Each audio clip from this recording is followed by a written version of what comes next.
I know my daughter is not going to return, but I don't want to either. There to be no justice for her. My daughter left home safely, but didn't return. You don't know how much that hurts me. My daughter's dreams, her illusions are over.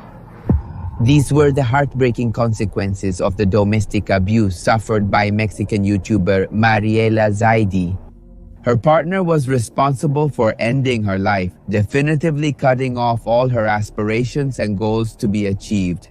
Mariela was not only a talented girl who had won the affection of thousands of followers, but she was also studying for her professional career in parallel, of which she was in the process of her thesis. Unfortunately, her love life did not fit into that picture of perfection. On the contrary, she suffered violence from her boyfriend, a controlling and abusive man. A relationship she couldn't get out of until it was too late. And as if that wasn't enough, such a loss, the culprit, in addition to showing no remorse, made it very clear that he would do everything in his power to go free, which he could achieve thanks to the influence of one of his relatives. And from then on and for many years afterwards, the victim's mother, Mrs. Elizabeth Hernandez Dominguez, dedicated herself body and soul to fight for justice for her daughter. I know my daughter is not going to come back. I'm aware of that, but I'm also not going to allow there to be no justice for me. It's been more than 4 years and we've been moving around, asking for support, figuring out how we're going to handle my daughter's case.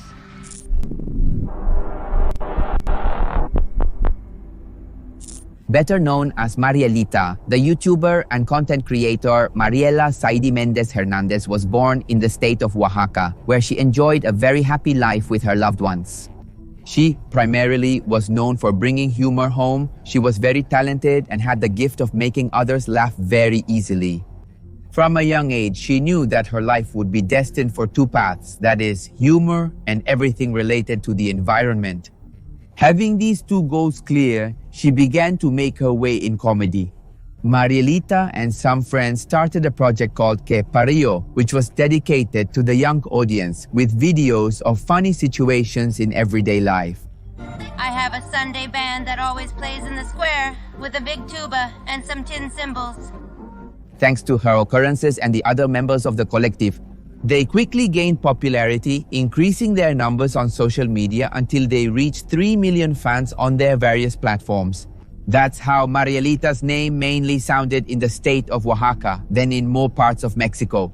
And although the young woman really enjoyed making people laugh, she also had a very developed awareness of the environment.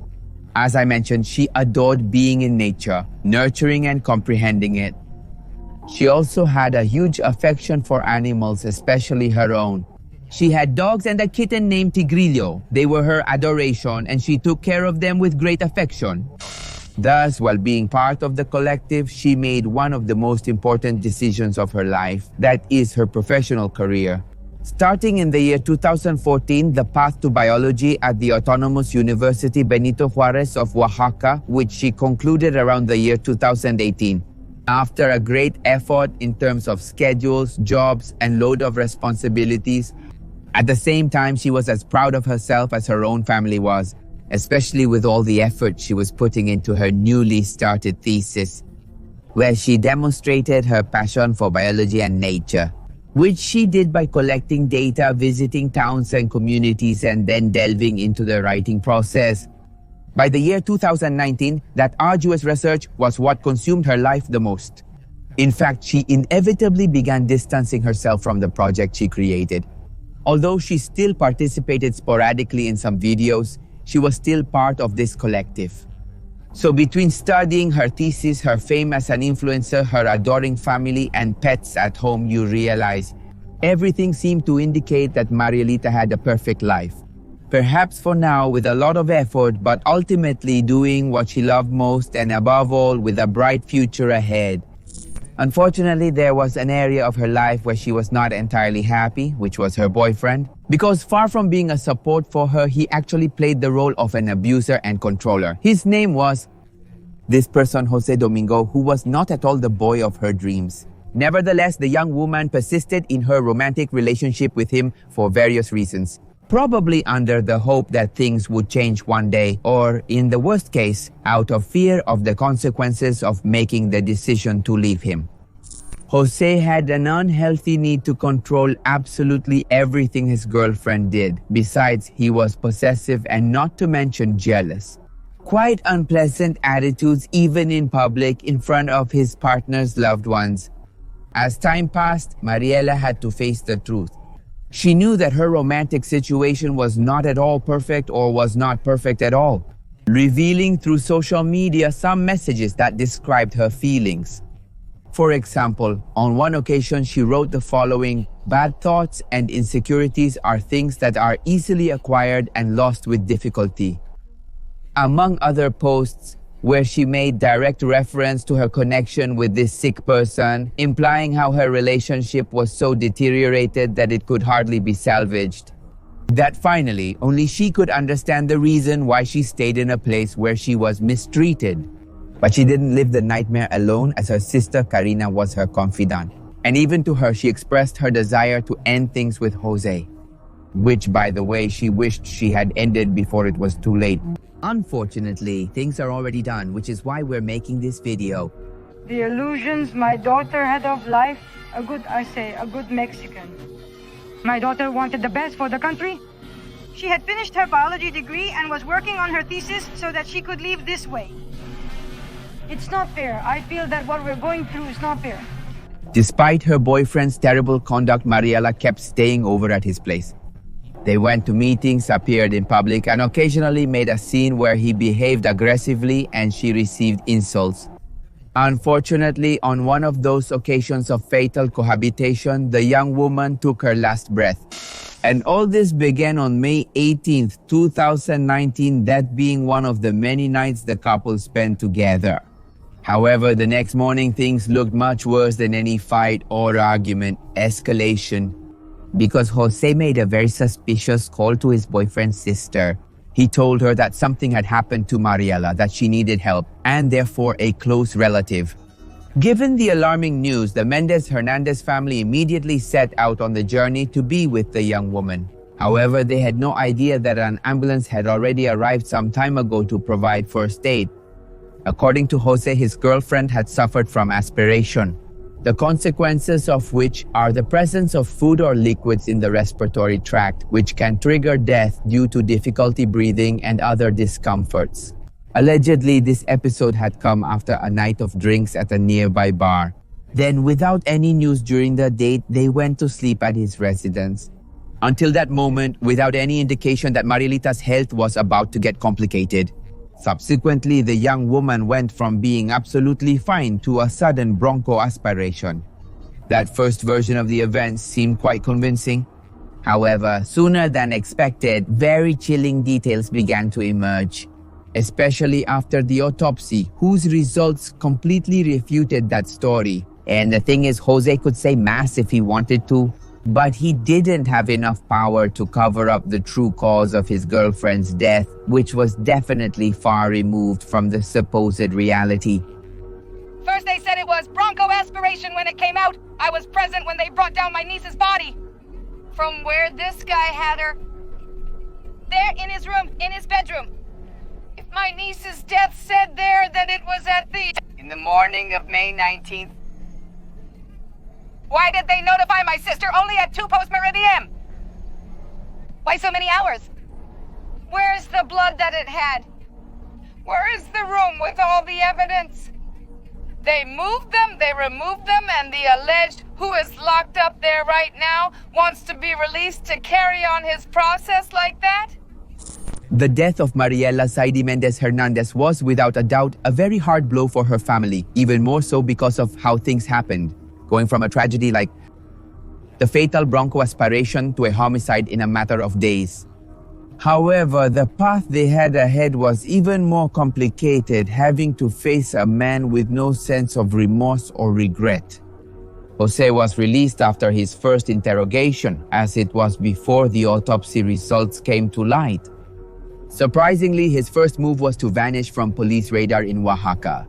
The man left without a trace, as if he was fleeing before it was discovered what was inevitable.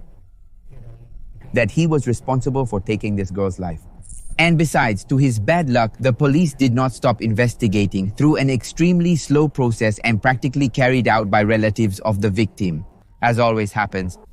Just as he had described, they had been together since the 18th of May. However, he decided to omit a very important detail.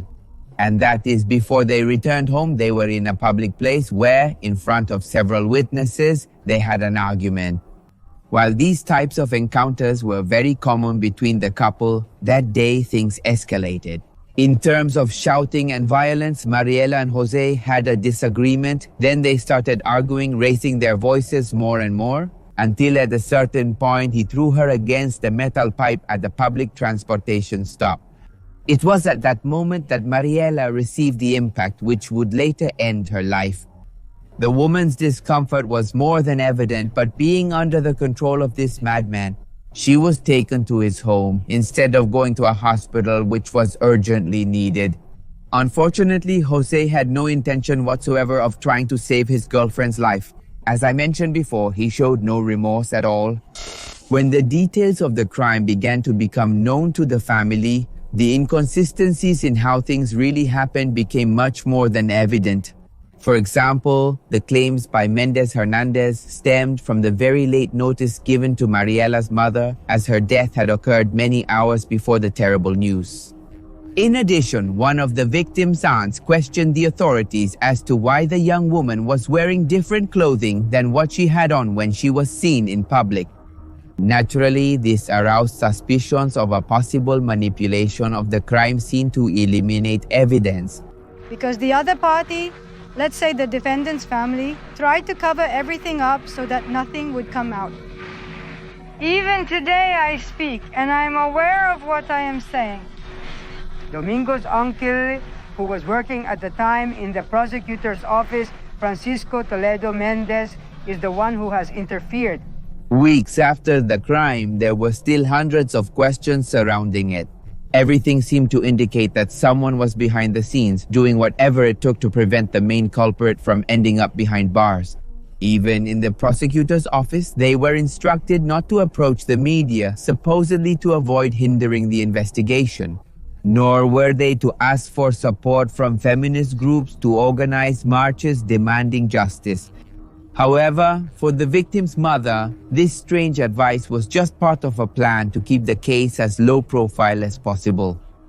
The State Attorney General's office reported that the alleged perpetrator was arrested in Chiapas and presented to the authorities. A control judge imposed preventive detention as a precautionary measure, so the defendant is imprisoned in the Santa Maria Iscotel prison. Investigations revealed the victim's body was discovered in the room. Allegedly, the suspect had managed to successfully evade justice thanks to the support of his uncle, who at that time worked in the prosecutor's office. Do you realize with this how this organization is managed? Well, apparently he had enough contacts to try to save his nephew from going to jail. However, the evidence spoke for itself, so one way or another, Jose ended up answering for his actions.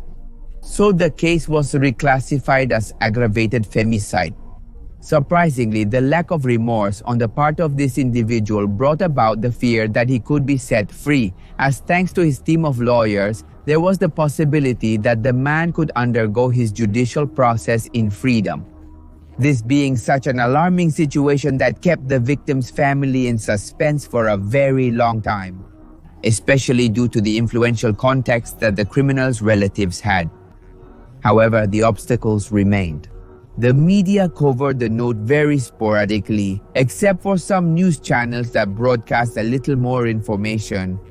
Certainly, everything related to the YouTuber Marielita, and the media attention it got was thanks to the dissemination given by family and friends using social networks as the main medium.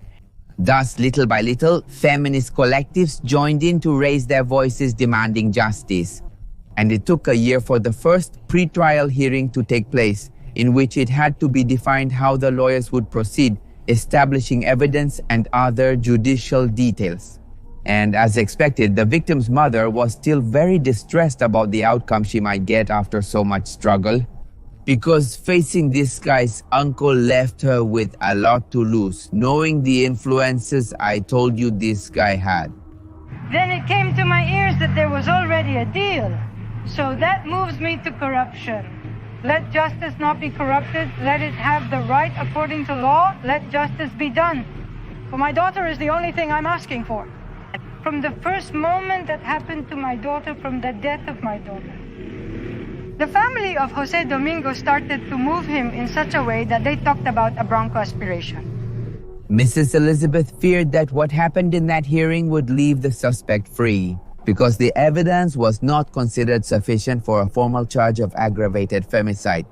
However, even with all of Domingo's family's influences, it was not possible to prevent the judicial process from moving forward. Although it was good news, the bumps in the road were far from over. It wouldn't be a simple case. The defendant's lawyers did everything they could to delay the course, so the passing of the months suddenly added up to 2 years.